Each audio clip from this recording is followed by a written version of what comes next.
Allez, Boker Tov, mes amis, on est dans le 8e principe de foi du Rambam, qu'on lit à Shabbat, Igdal Elohim Chai. Et là, il dit comme ça, Torah Emet Natan Le'Amoel. La suite. Torah Emet Natan Le'Amoel. Nevio Neman Beto. Allez, Baba. Allez, il dit comme ça. Et donc, il dit comme ça. Le 8e fondement de la foi, I Torat Hashem Ina Shamaim, que la Torah elle est émet. La Torah d'Israël, c'est la Torah de vérité et la seule vérité dans ce monde, la seule vérité dans ce monde. Et que la Torah elle a été donnée à Moshe Rabbeinu Mina Shamaim, que la Torah elle a été donnée du ciel à Moshe Rabbeinu. Ça c'est un principe de foi. Et si tu es assis tranquillement sur ton fauteuil ou tu es dans ton lit et tu essayes à penser un petit peu à la Torah, à Kadosh Baruch Hu, et là tu te dis, c'est vrai qu'on fait Igdal Elohim Chai. Il y a écrit Torah Emen Natan Le'Amoel, Alian Ibeo Neman Beto. Faut pas pousser même dans les orties, quoi. C'est quand même un petit peu vraiment Mina Shamaim. Vraiment, elle a été écrite Bezba Elohim. Elle a été écrite avec le doigt de Dieu, Kaverol Dieu. Il n'a pas de doigt, c'est une image. C'est bizarre. Bon, c'est un homme qui l'a écrit, c'est humain. D'accord? Chaz Veshalom. Ça fait partie des 13 principes de foi. Un juif, il doit avoir la foi inébranlable que la Torah, elle a été donnée du ciel directement à Hachem, à Moshe Rabbeinu. Et Moshe Rabbeinu, au Am Israël. C'est ce qui fait la nitzriout de notre peuple. C'est ce qui fait l'éternité de notre peuple. Ce qui fait la force du Am Israël. La Torah, elle a été donnée Mina Shamaim. Et il dit, Hi Torah Hashem Mina Shamaim, Hi animtzet ata beyadenu, veikula me Hashem itbarach. Et c'est la même Torah. Et c'est la même Torah. La Torah qu'Akadosh Baruch Hu a donnée dans le ciel à Moshe Rabbeinu, que Moshe a donnée Be'ar Sinaï au Am Israël. Après, quand est-ce qu'on a reçu la Torah? En 2448. On est en quelle année? 5784. Donc à peu près 3000 ans, je ne me trompe pas, d'accord? Ça fait 3000 ans que la Torah elle a été donnée à l'humanité, parce qu'à travers le Ham Israël, à travers le peuple juif, la Torah, elle est aussi pour toute l'humanité, puisqu'elle est 9 mitzvot des Bnei Noach, d'accord? Et pas seulement. La Torah, regardez. 7. J'ai dit combien? 9. Mechila, bon bref, je crois que j'ai dit 9, je pensais, 9 parce que je pensais à Emet, j'allais dire autre chose, parce que Emet, Gematria, 9, d'accord, mais on va y arriver. D'accord, les 7 mitzvot des Bnei Noach. Et comme on a dit, toute l'humanité et toutes les civilisations se sont reposées sur la Torah, toutes les civilisations, les droits de l'homme, les droits de la femme, les droits de machin, tous les droits qui ont été donnés, tout ce qu'on peut voir au niveau de les constitutions, la révolution, toutes les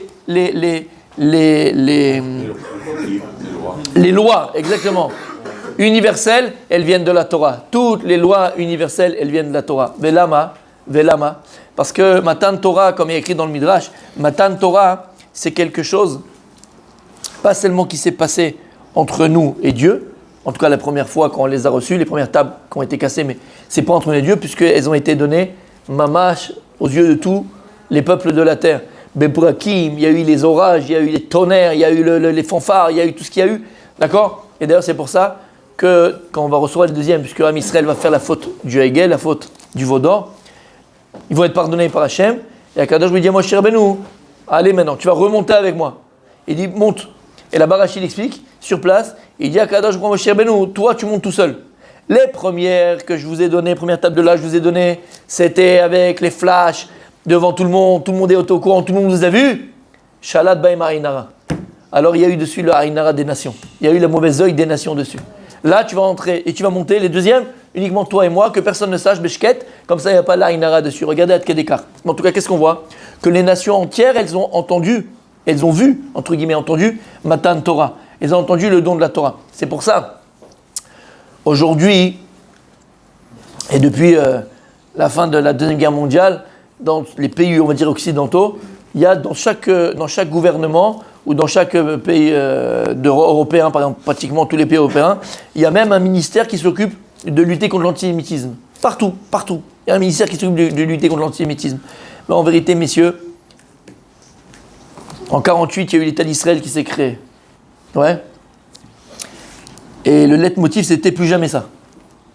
Après la Shoah, alors l'État d'Israël ne s'est pas créé parce qu'il y a eu la Shoah, pas du tout. Puisque déjà avant, d'accord, avec le congrès de Bâle, après avant le truc Belfort, comment il s'appelle? Belfour, d'accord, comment on dit ça, déclaration de Belfour, et toutes ces choses-là, bon d'accord, et avant Bâle, d'accord, c'était les talmidim du Baal Shem Tov qui ont surmonté, après du Gaon de Vilna, donc il y a toujours le Yishuv. Non, on parle maintenant de Mamash, le Yishuv. Le premier Yishuv, c'est les talmidim du Gaon de Vilna, c'est les talmidim du Baal Shem Tov, et après il y a eu donc le mouvement politique qui était sioniste, d'accord, et avec a découlé sur la création de l'État d'Israël. Mais qu'est-ce qu'on a dit? On n'a plus jamais ça, plus jamais ça. D'ailleurs, vous savez ce qui s'est passé dans Parashat Vaishlach. Parashat Vaishlach, lorsque Yaakov Avinu revient après 20 années passées chez Lavan, où il donnait naissance aux tribus d'ailleurs, à ses enfants, ou à Israël, c'est là-bas, d'accord. Lorsqu'il revient, il s'était sauvé parce que son frère Esav voulait le tuer, à cause du droit d'aînesse. Et lorsqu'il revient, il a peur qu'il va faire la guerre contre Esav, et Esav c'est un barbare. Atzilina miyadachim miyad Esav, ok. Mais lorsqu'il revient, on sait très bien que Esav, on lui dit, il vient avec 400 hommes, 400 mercenaires, il veut te faire la peau. Pas à toi, à tes enfants, ta famille, il veut t'exterminer. D'accord? Il veut t'exterminer. Et ça, c'est l'Occident. Il veut t'exterminer. Et on sait très bien que lorsqu'on voit dans la paracha, lorsque Yaakov il arrive, on a parlé de ça déjà, lorsque Yaakov il arrive et descend du cheval et Esav descend de son cheval, Esav il est venu pour le tuer et tout d'un coup, il l'embrasse, il l'enlace. Et là-bas, avec Nesheko Vechebekou, il y a des petits points dessus. Alors comme il avait dit pour Francis, ça on le sait, il y en a qui disent qu'il a voulu le mordre sur le cou parce qu'il avait une dentition, une mâchoire blarinara pas de pitbull, d'âne, on va chercher le mot, d'âne, où il t'arrache mamache le Hachem sur le banc. Il a voulu lui casser le cou et son cou est devenu un coup de marbre. Ça c'était joli quand on avait 3 ans, on était au Gan, c'était très sympathique. On revenait de la maison, on racontait ça, on était content. Abal. On n'a pas dit qu'on n'aime pas, c'est joli, mais ça reste au niveau Gan, d'accord? On avait expliqué, disent les Chachamim, attention, un autre pirouche. Pourquoi écrit ici avec des petits points? C'est pour t'arrêter. Tu sais qu'est-ce qui s'est passé ici? Lorsque Esav il a embrassé Yaakov Avinu, il l'a embrassé sincèrement. Béhémet, il a aimé son frère. Béhémet, il a reconnu le droit d'aînesse qui revenait à Yaakov. Yaakov, c'est toi le premier, c'est à toi, je dois te servir. D'accord? Ponctuellement, il a reconnu Béhémet. On avait expliqué comment il arrive à ça. Tu viens avec des mercenaires, tu veux lui faire la peau, tout d'un coup tu l'aimes. On avait expliqué que nous ramène le Baal HaTanya. Le Baal HaTanya, c'est le père de Chassidut Chabad. Il vient, il dit le Tanya, Kemaim. Kepanim lamaim.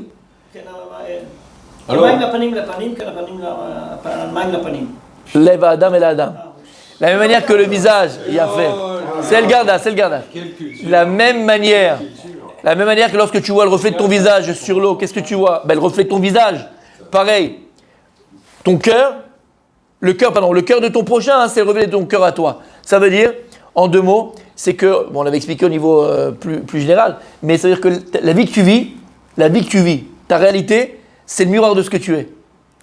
Si tu côtoies et tu rencontres toujours des gens qui sont rkik, sache qu'en vérité, c'est ton miroir. C'est que tu as un petit côté rkik ou même un gros côté rkik ou blid. Mais si toi tu rencontres des gens gentils, des gens aimants, des gens bienveillants, des gens qui vont t'aider, des gens qui sont dans la joie, c'est que finalement c'est ton reflet. Donc en vérité, ta réalité, c'est ton reflet.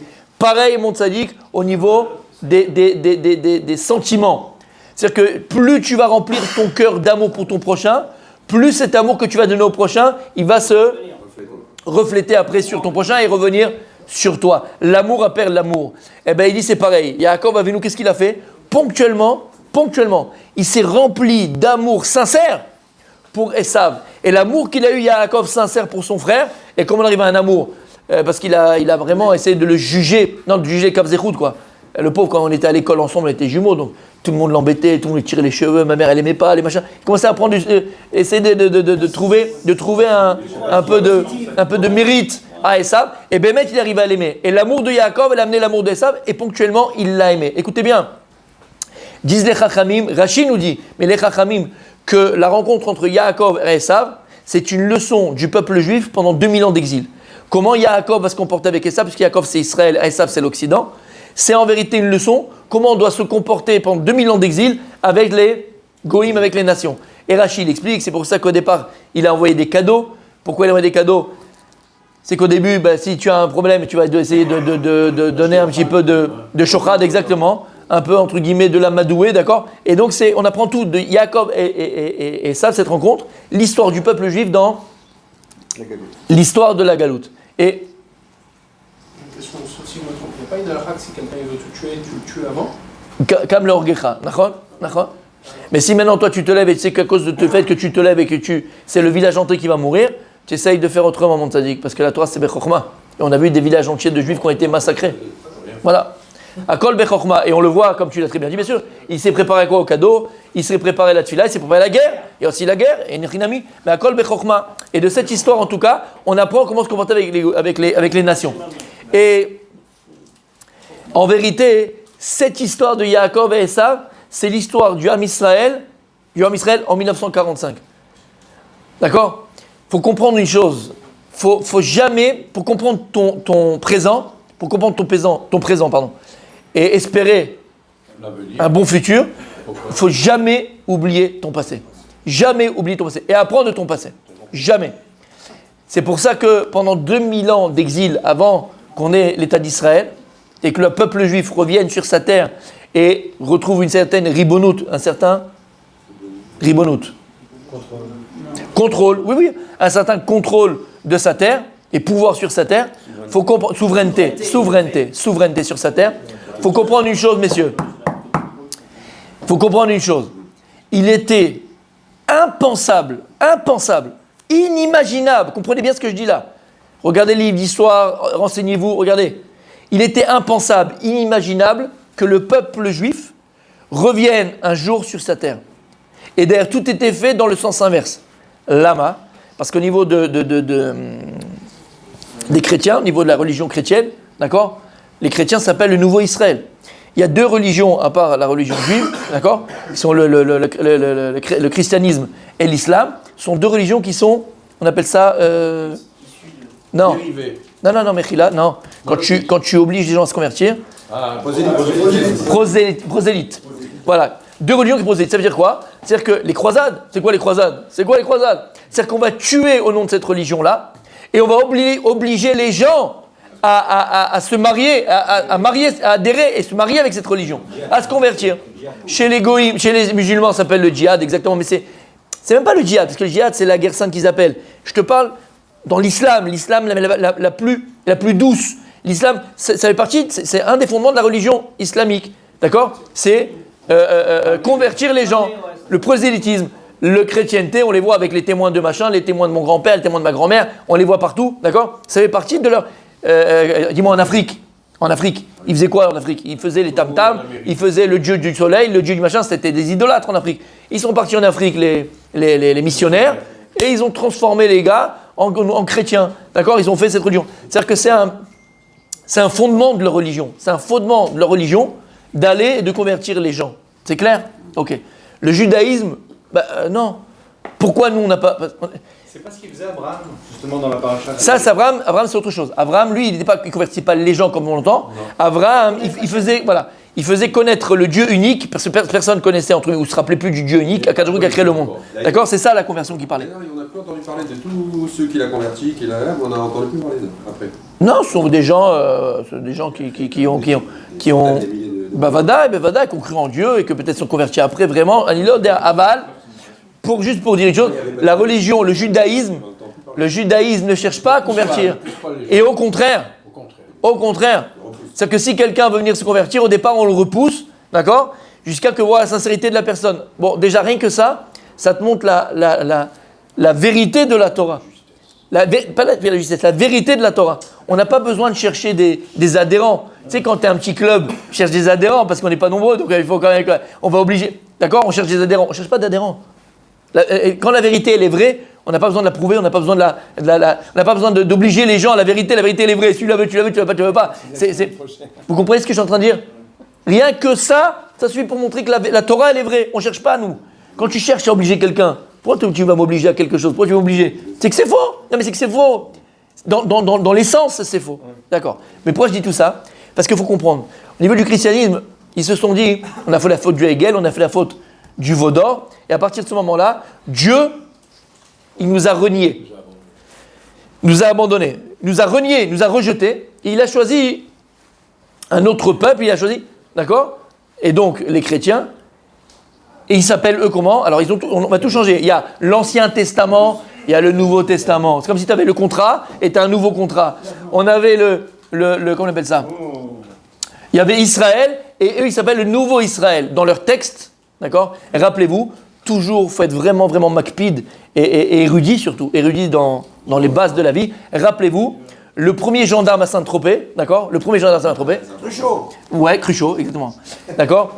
Vous vous rappelez du premier gendarme à Saint-Tropez? Il a fait magnifique. Le premier, je parle du premier, il était en noir et blanc d'ailleurs, le premier, pour celui qui se rappelle. Voilà, en noir et blanc. Après, ils l'ont fait en couleur. Il était en noir et blanc. Donc, le premier gendarme, je ne sais pas si vous vous rappelez, dans son petit village, juste avant qu'il reçoive la lettre là, pour dire qu'il est muté à Saint-Tropez. D'accord. Rappelle-toi, faut être droit, c'est important dans la vie, d'accord. Il rentre, il y a un voleur à un moment donné, et puis il rentre dans l'église. Vous vous rappelez? Il est attaché avec lui dans l'église, comme ça. Et il chante. Et qu'est-ce qu'il chante là-bas? Le Dieu d'Israël, la nation d'Israël. Dans l'église. Lama, il s'appelle Israël. Pour eux, c'est eux, Israël. Pour eux, c'est eux, Israël. Et Lama, alors qui on est, nous? Qu'est-ce qu'on est? On appelle le juif errant. On a été punis par Dieu, et Dieu nous a dispersés dans les 4 coins du monde. C'est notre punition. Et on ne pourra plus jamais revenir sur notre terre. Fini, terminé. C'est eux le Israël. Et d'ailleurs, d'après leur Dieu, parce qu'ils prennent pour Dieu l'acrobate qui est toujours accroché là-haut, d'accord, il doit comment on appelle ça, ressusciter, revenir, et en Israël, amener tous les peuples. Et voilà, c'est leur histoire à eux, d'accord. Pourquoi je dis ça? Il faut comprendre historiquement. Quand l'État d'Israël, quand l'ONU elle a voté, l'ONU c'est pas un truc qui parle de l'ONU, l'ONU elle a voté les nations du monde. Les nations du monde, pour la première fois de l'histoire, la deuxième fois de l'histoire parce qu'il y a ça et Yaakov, mais la deuxième fois de l'histoire, où ils ont été sincères, et ils ont dit, vous savez quoi, il faut rendre la terre d'Israël, faut rendre, pas faut donner, c'est pas pareil. S'ils voulaient nous donner l'Ouganda, ils voulaient nous donner un bout d'Ouzbékistan, un bout de je sais pas quoi, non. Ils ont dit faut rendre. Ils ont dit, faut rendre la terre d'Israël aux Juifs. Là où le berceau du peuple juif a toujours été, c'est quoi? C'est la Judée. On va leur rendre une partie de leur terre. Alors ils ont fait le partage, d'accord, parce qu'en Palestine, qu'ils ont appelé la Palestine après les Romains, d'accord, il y avait aussi bien des Juifs palestiniens que des musulmans palestiniens, d'accord. Pendant 2000 ans d'exil, on est pas sur la terre, il n'y a jamais eu d'État en Eretz Israël, dans la terre d'Israël, dans la terre de Judée, jamais eu d'État. Il y a eu des empires, parce qu'il y a eu les croisades, ça a été conquis par les croisés, ça a été conquis par les Byzantins, ça a été conquis par les Ottomans, ça a été conquis par... Mais aucun peuple arabe ou musulman s'est levé, il a dit « on veut une indépendance ». Mais il n'y a pas d'indépendance, vous étiez des nomades les mecs. Et il y avait des juifs et il y avait des musulmans. Et donc quand ils voulaient partager ce qu'ils appelaient la Palestine, d'accord, mais pourquoi ils ont refusé? Ils ont fait pour une chose, et les pays arabes autour, ils ont dit, regarde, ils sont même pas 60 000 ou 100 000 là-bas, on va tous se mettre là, on va les jeter à la mer, 600 000, on va les jeter à la mer, en 2 jours on a fini l'histoire, au lieu d'avoir 50, vous aurez 100%. Faites pas les imbéciles, c'est idiot. On va faire... Bon, ils n'ont pas compris qu'on avait le chef des rois, le roi des rois avec nous, qu'on avait le général des généraux avec nous, et on leur a mis une tlicha, pas nous, c'est Akadosh Baruch Hu leur a mis une tlicha. Bon, et ça fait 70 ans qu'ils pleurent niche. D'accord, Barak, il leur a donné 92%. Moi j'ai entendu 92% de tout Yehuda et Shomron. 92%, et avec Jérusalem-Est comme capitale. C'est ça qu'il faut comprendre. Ouais, ils ont refusé. C'était à Paris avec Chirac. Arafat, Chirac. Exactement. On devrait lui monter une scène. Exactement. Et ils ont refusé. Messieurs. À chaque fois, ils ont refusé. À chaque fois. Mais tout ça, parce qu'ils veulent tout, c'est tout, c'est pas de problème. Mais alors, pour tout ça, pour dire quoi? Pour revenir à nos moutons. Ce que je disais, c'est quoi? C'est que dans l'état d'esprit des nations, les nations, ils regrettent. Parce que Esav, après qu'il a embrassé Yaakov et mon frère, c'était ponctuellement. Après, quand Yaakov il est parti, il a pleuré sa vie. Mais qu'est-ce que j'ai été bête! Je l'avais entre les mains. Ça fait 20 ans que j'attends pour lui régler son compte. Mais je suis fou de l'avoir embrassé, de l'avoir donné les cadeaux. Mais je suis un fou. Les nations du monde, après 48 où elles ont voté pour l'établissement d'un foyer juif, d'un État juif en Eretz Israël, jusqu'à aujourd'hui, on en parle dans toutes les instances européennes, de l'ONU, tout ce que tu veux. Ils regrettent. Ils disent comment on a pu faire ça? Ça va à l'encontre de toute la philosophie, de toute la religion, de tout ce que tu veux, de tout l'état d'esprit de 2000 ans des nations par rapport à Israël. C'est pas normal. Le juif, on l'a toujours vu en dessous de la table. Le juif, on l'a toujours vu égorgé. Le juif, on l'a toujours vu en train de pleurer. Le juif, on l'a toujours vu la tête baissée. Qu'est-ce que c'est ça, ce juif-là qui a la tête haute, qui a son armée, qui a un drapeau, qui a la mainmise, la souveraineté sur son nez. Mais c'est parce qu'on a... C'est pas ce qu'on a été habitué. Exactement, De Gaulle, c'est ce qui l'a embêté. Le peuple juif qui est resté tout ce qu'il a toujours été. Le peuple, exactement. Élu sûr de lui et dominateur. C'est pas possible. Le juif, par contre là, quand il y a eu les massacres, c'est même pas les massacres, la horreur par exemple. La petite Shoah qu'on a connue là, la Shoah qu'on a connue, là les nations y pleurent. On aime voir le juif par terre. On aime voir le juif se faire violer. On aime voir des juifs. Mais je suis sérieux quand je parle. Je suis très sérieux quand je parle. C'est comme ça. Beta Takara, inconsciemment, consciemment, c'est comme ça. Et vous regardez tout de suite. Ponctuellement, ça pleure dans tous les pays du monde. Déjà, c'est en train de s'effriter. C'est en train de s'effriter. Parce que maintenant, on fait la comparaison entre Israël et le Hamas. Mais comment tu fais comparaison entre un État souverain, démocratique et des démons? Malaché Kabbalah. C'est même pas des humains, c'est des démons pour faire ce qu'ils ont fait. Des démons. Tu comprends où on est arrivé? Et pourquoi je dis ça? Pourquoi je disais ça?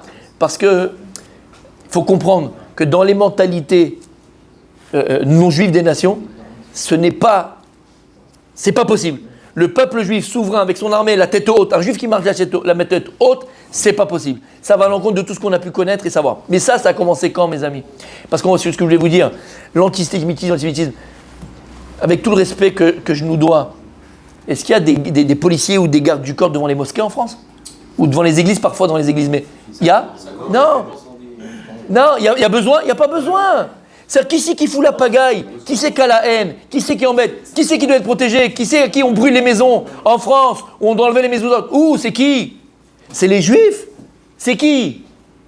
On embête des musulmans? On embête des machins? Les chrétiens, ils ont reçu un petit peu sur la tête, parce que c'est les prochains. Mais c'est les prochains. Et il y a beaucoup sur les plateaux télévisés ce qu'ils disent. Ce qui se passe en Israël, on sera les prochains. Il y a une qui est passée sur CNews, je ne sais pas si vous l'avez vue. C'est une...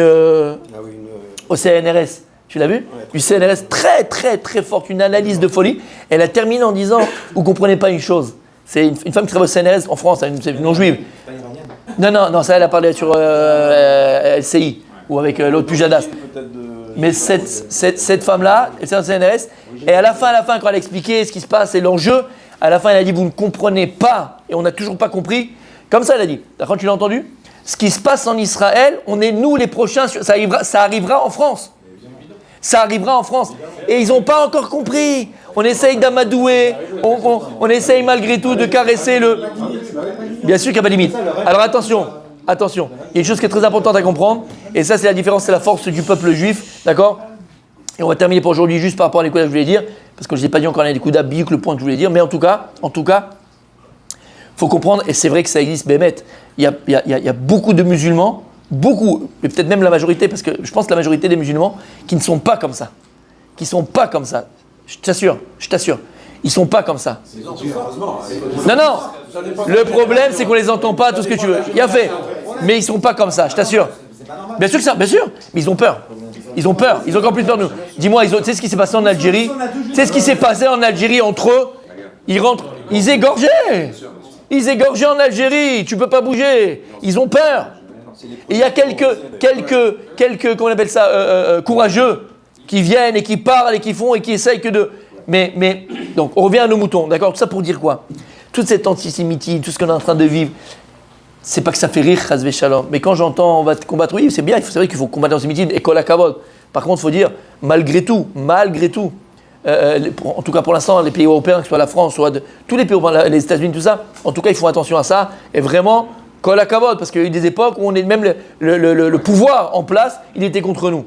Donc faut, mamash, dire kol hakavod, bravo à l'État français, bravo au gouvernement français pour ce qu'ils font. Bémet, bravo, aval. Excusez-moi, avec tout le respect que je vous dois, c'est on est à côté de la plaque. On est à côté de la plaque malgré tout. T'as aidé à la main? Pourquoi? On a dit que là on parlait de ce qu'on est, c'est de là qu'on est parti. Lorsqu'Akadosh Baruch Hu il a donné la Torah au Am Israël, toutes les nations, elles ont vu Matan Torah. Toutes les nations, elles ont entendu Matan Torah. Plus que ça, toutes les nations étaient au courant de Matan Torah, puisque Dieu il est parti, chaque nation et nation, il a proposé la Torah à chaque nation. Et chacune a dit qu'est-ce qu'il y a écrit dans ta Torah. Donc on connaît l'histoire, pas voler, nous on vole, pas tuer, nous on tue, pas frotti-frotta, nous on est frotti-frotta. D'accord, je sais pas pourquoi je te vois, je pense à ça. Et en tout cas, d'accord. Oui mon Francis. J'ai dit. Alors écoutez bien. Écoutez bien. La Gemara, elle dit, pourquoi est-ce que le Har Sinaï s'appelle Sinaï?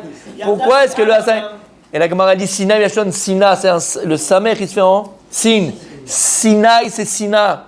À partir du moment où Akadosh Baruch Hu a donné la Torah à Israël, et en donnant la Torah à Israël, qu'est-ce qu'il a fait? C'est qu'ils appellent chez eux les nations le peuple élu. On n'est pas le peuple élu, on est le peuple qui a été choisi par Hachem pour être le phare de l'humanité, pour amener l'humanité à sa perfection. D'accord? À partir de ce moment-là où ils ont compris ce qu'ils ont perdu, il dit le Midrash qui a été écrit il y a 2000 ans. C'est pas aujourd'hui, c'est il y a 2000 ans. Le Midrash nous dit Yarda Sinat Umot Haolam al Israël. Elle est descendue avec la haine des nations sur Israël. Et c'est ça la raison, il n'y a pas d'autre raison. D'accord? Quand tu vas dans certains... Il y a quelqu'un qui m'avait raconté, il avait été une fois en Amérique, dans un bled. En Amérique, ça m'avait... J'ai dit, mais c'est pas possible. Il m'a dit, ouais, en Amérique, dans un endroit bon. Et quand il était avec les gens, machin, il a dit qu'il était juif. Il m'a dit, il fallait voir la tête des gens. Alors, pour certains, j'avais l'impression d'être dans un zoo. Aux États-Unis, il y en avait qui n'avaient jamais vu de juif de leur vie. Ils avaient entendu, mais ils avaient jamais vu un juif en chair et en os. Ah là, t'as 5 doigts et tout, comme nous. T'as 2 yeux. Je sais pas, on m'a dit, les juifs, ils ont une queue derrière eux et tout, c'est bizarre. Où est ta queue? Des cornes. Ils ont des cornes. Ils ont des... Tu comprends ce que je dis? À partir du moment où on a reçu la Torah, Yarda, Sinat, Umot Olam. Alors c'est quoi la solution? Comment combattre l'antisémitisme? C'est comment il dit les Chachamim. C'est ce qu'il dit les Chachamim. C'est Pachout. C'est Pachout. C'est Pachout. Et le Rabbi répétait souvent ça. C'est très simple. Il y a écrit que lorsqu'on est descendu en Égypte, Yaakov et ses fils, on est descendu en Égypte, avec Yosef Hatzadik qui était prince d'Égypte, le peuple juif, il était respecté, il était aimé, il était demandé, il était réclamé. On le mettait sur un piédestal. Lama, il y avait Yaakov, il y avait Yehuda, ils étaient à 100% juifs. 100% juifs. Écoutez bien ce que je dis. 100% juifs. Non seulement ils étaient juifs dans leur essence, dans leurs mœurs, dans leur action, mais en plus, ils ne cachaient pas leur judaïsme. Bien au contraire. Exactement, leur judaïsme, et ils resplendissaient de leur judaïsme. Dans l'accomplissement des mitzvot et la Torah, les mitzvot, je parle. Qu'est-ce qui est écrit? Vatimale haaretzotam. Écrit dans les versets que la terre d'Égypte, à un moment donné, elle s'est remplie, otam, des Hébreux. Ça veut dire, ils ont commencé à sortir de Goshen, ils ont commencé à vouloir aller dans l'université, ils ont commencé à vouloir ressembler aux nations. Comme en Europe? Ressembler aux nations. En un mot, ça s'appelle l'assimilation. Ils ont commencé à vouloir s'assimiler, à vouloir dire je suis plus allemand que juif. Il y avait un livre que j'avais lu quand j'étais plus jeune, d'une juive allemande, d'accord, et avant la guerre, et qui c'était en fait l'état d'esprit à l'époque des juifs allemands. Ils se sentaient d'abord allemands avant d'être juifs. Il faut comprendre dans quel état on était. Je vous ai dit, je vous l'amène. Il y a une lettre. Il y a une lettre qui a été écrite en 1929 ou 1930, je ne me rappelle plus d'accord, Bidiouk la date, par le Chafetz Chaim. Et le Chafetz Chaim, dans sa lettre où il écrit pour éveiller le peuple juif, il écrit dans sa lettre, il dit, il y a une catastrophe qui va arriver. Comment on dit catastrophe en hébreu? Shoah. Shoah, c'est catastrophe en hébreu. Non. Bien sûr. Et il écrit là-bas. Et il dit, si on ne se réveille pas, si on ne veut pas teshuva, si on fait... Il y a une Shoah qui va arriver. La lettre, elle existe. Il avait placardé partout. Il avait emmené dans toutes les communautés d'Israël, dans l'Europe de l'Est. Il a dit, il y a une Shoah qui va arriver. Il y avait un tel taux d'assimilation. Il se pensait allemand avant d'être juif. D'accord? Donc à partir du moment où le Ham Israël, à partir du moment où le peuple juif ne revendique pas son judaïsme, d'accord, où il se cache, où veut ressembler aux nations, Vatimale haaretzotam, c'est le début de la fin. Là, on ne nous respecte pas. Quand est-ce qu'on respecte un juif? C'est lorsqu'il est juif. Et lorsqu'on n'a pas peur on n'a pas peur de comment on appelle ça, d'affirmer, merci mon Tzrik, d'affirmer leur judaïsme. Et comme il dit le Rabbi, vous savez à partir de quel moment ça a commencé ici en terre d'Israël, partir malheureusement en cacahuète. Quand est-ce que malheureusement les problèmes ont commencé? C'est quand on a commencé à donner un peu de la terre d'Israël aux nations pour la paix. La paix, on l'a vu à quoi elle a servi la paix. D'accord? Le Rabbi disait, si on est là et on affirme haut et fort à toutes les nations que la terre d'Israël appartient au peuple juif dans son entité. Vous avez 300 pays arabes, allez faire ce que vous voulez. la terre d'Israël appartient au peuple juif, mais c'est fini. Et c'est ça. D'où c'est ça le rabbi? C'est ça l'histoire du peuple juif. Lorsque le peuple juif affirme son judaïsme, est fier de appartenir à ce peuple, est proche d'Akadosh Baruch Hu, Torah ou mitzvot, on est fier de nos judaïsme. On veut pas ressembler aux nations. Pas parce qu'on ne veut pas être avec. On va être avec les, pas de problème. Bien sûr, on est avec vous. On est frères. Et ça, avec Yaakov, on est frères. Il n'y a pas de problème. Aval, on est juifs. On a un judaïsme. On a la Torah. On a les mitzvot. Si on affirme notre judaïsme, il n'y a plus d'antisémitisme. L'antisémitisme, en vérité, il est là pour nous rappeler qu'on est juif. Quand nous, on oublie qu'on est juif, quand nous, on s'éloigne d'Akadosh Baruch Hu, alors Hachem, il te dit, n'aie pas peur. Si toi, tu as oublié que tu étais juif, eux, ils te rappelleront. Eux, ils vont te rappeler. Et malheureusement, vous savez que ce qui s'est passé là, malheureusement, une marché qui brûle, qui crève en enfer, ces démons là, ces démons, mamash. D'accord? Vous savez pourquoi aussi C'est quoi tous ces cadeaux? Exactement, c'est vrai. Mais pourquoi? C'est pas normal que tu as tout ça. Ouais, ça. Exactement.